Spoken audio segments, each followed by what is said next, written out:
More and more, so much of my gaming is focused on checking out new games.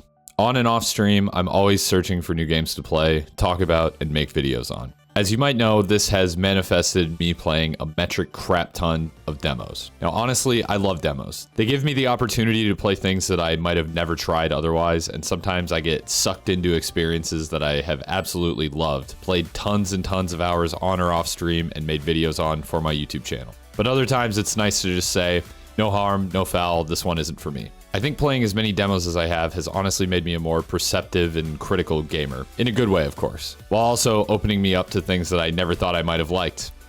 My only regret is that I can't talk about all of the demos I play because there's just so damn many of them. Or can I? I have a tendency to talk too long and have too much to say about things that could probably be summed up a lot quicker.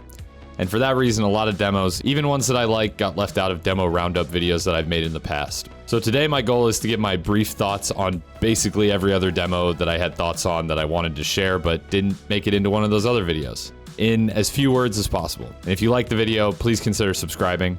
2/3 of the people who watch my videos aren't subscribed, and I make all sorts of videos on games, a lot like some of the ones that I'm talking about here. So let's get into it.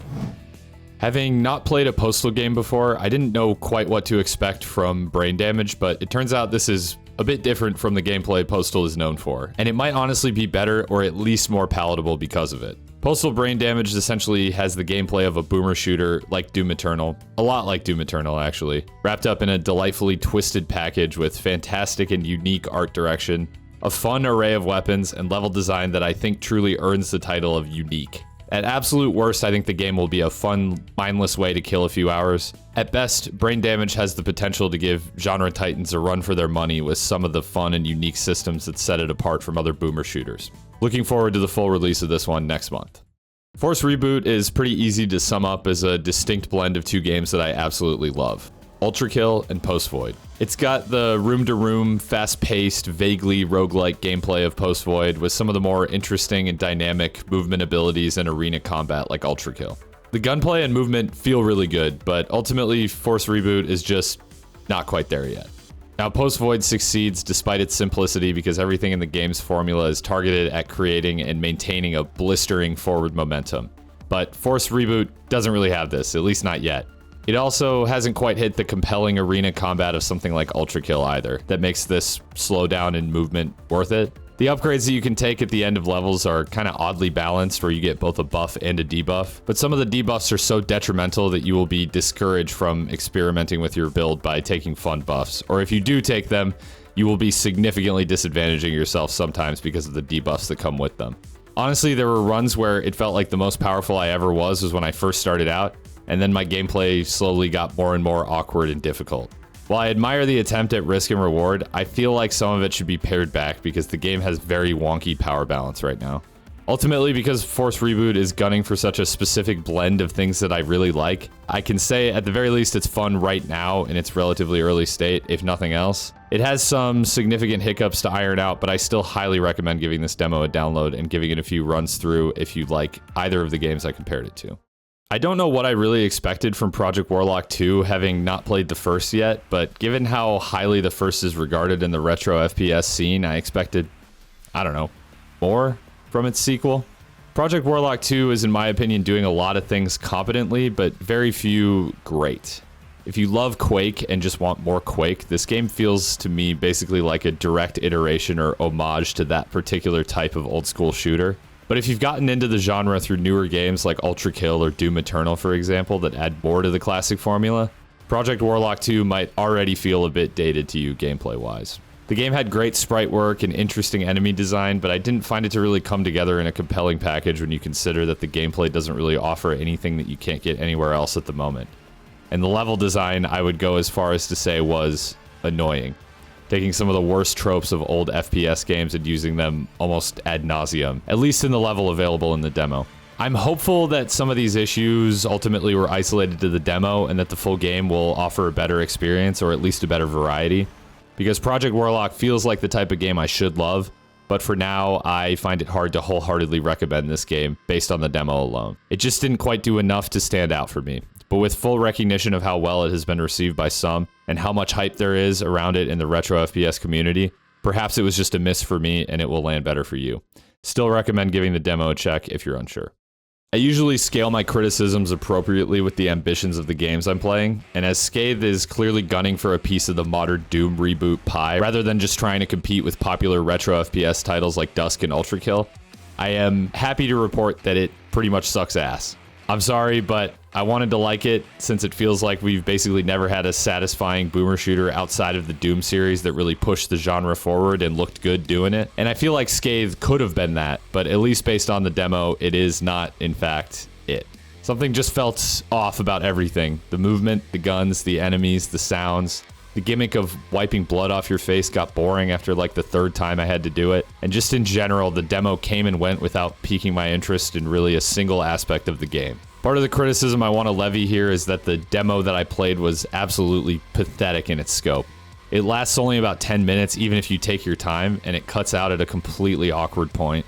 And if you're going to show off such a tiny slice of your game, it better be either jam-packed with reasons for me to love it, or so early in proof of concept that I can forgive it if it isn't great yet, but at least shows promise. Scathe's demo fits neither bill, and as it is, all this half-assed demo does is make me fear for the fact that this game is apparently releasing in full this year. I really wanted to like Chains of Fury. There's something there for sure, but this demo felt a little early to say for sure that it will be great. Chains of Fury plays like a pretty traditional boomer shooter with the sole but substantial quirk being that nearly everything is destructible. This was a fun idea, but it ended up being not much more than a distraction from the fact that this otherwise plays like pretty much every other retro FPS, at least in its current state. The first level in the demo was long in a bad way and repetitive, and I'm not sure if you were supposed to carve a path using your destruction abilities, but as the level generally progressed upward, I'm not even sure this was possible at all. Or if it was not well telegraphed that this was what you were expected to do. There's really interesting ideas here, and I truly adored the art style, but I feel like Chains of Fury's ideas and systems need to be retooled before I can comfortably say I'll be taking the plunge on this one. But keep an eye on it nonetheless. This is definitely an interesting one to follow. I've sometimes been pretty critical of retro FPS games that seem to serve no real purpose other than recreating experiences like Doom and Quake without really pushing the genre forward, even in baby steps. Hell, I've even criticized other games like that within this video. And now Incision sort of feels like one of these games, but I'm inclined to at least give it somewhat of a pass because it feels like a particularly good one. The arsenal of weapons was pretty standard, but decently well balanced. Levels had claustrophobic corridors, as well as satisfying open arenas, and even a respectable amount of verticality and non-linearity. My two complaints were one, that jumping felt weird. Like you jump and eventually your jump caps out at a certain height and you just like hover in midair for a second. It hardly ruined my enjoyment, but it was jarring and I never shook it while trying to get a feel for the movement. And second was that the environments present in the demo were all pretty much red and brown, and the lack of color variety made wayfinding pretty difficult. I ran through the first level a few times and still was getting lost. Overall, if boomer shooters that don't stray far from their roots but do things quote-unquote right are your thing, Incision will definitely be a game to keep an eye on. The bones of a game that will eventually be great are definitely there, in my opinion. Oh, and the soundtrack is fucking awesome. I feel like that needs a special shout out. Lorn's Lure will absolutely not be a game for everyone, but that's okay. Because I can say at least that beyond a shadow of a doubt after playing both the earlier demo, which is now unavailable to my knowledge, and the Lorn's Lure prologue, which is the current demo, that Lorn's Lure will be a game for me. The game basically consists of platforming and climbing using a tightly designed package of movement tech that feels intuitive and doesn't at all feel bloated or gimmicky. It is genuinely satisfying to traverse the environment, discover new areas, secrets, and progress forward. And all of that culminates in a borderline meditative experience that basically encompasses the entire game. So if that doesn't sound appealing to you, then it might not be a game for you. But if any of that does sound cool, I can almost guarantee you will love this game. Even if you're on the fence, check out the demo. The game is beautiful, and the developer has a unique vision that I think is worth taking a look at if this particular type of gameplay seems like your cup of tea. Call of Saregnar is an awesome callback to 90s and early 2000s PC RPGs. I'm honestly not super versed in this particular era and genre combo, but at least in terms of presentation, I could draw comparisons to Daggerfall or Morrowind. The choice to use real actors for the characters was an interesting one, but one that I honestly admired just for being different. The world was well realized, populated with cool sights, things to discover, and people to talk to with extensive and well-written dialogue trees. My only complaint was that the combat felt a little slow and clunky for what otherwise felt like a pretty polished experience. Choosing a first-person, real-time perspective only to pull the player out of it for turn-based combat felt like an odd choice. Again, this may be an homage to a particular RPG from the time period that this game is trying to evoke that I am just unaware of. But for me, the combat didn't jump out as being something that will call me back to this game upon full release. That said, with more refinement, it could still end up being really good. And for now, I'm comfortable saying that this will be worth a play for the nostalgic RPG exploration vibes alone, even if the combat doesn't end up tickling your fancy. 2 games that came to mind when I started playing Nine Souls, Hollow Knight and Sekiro. Turns out, yep, those are exactly the games the developer was inspired by and even said as much. Now don't get me wrong, Nine Souls has plenty going for it on its own.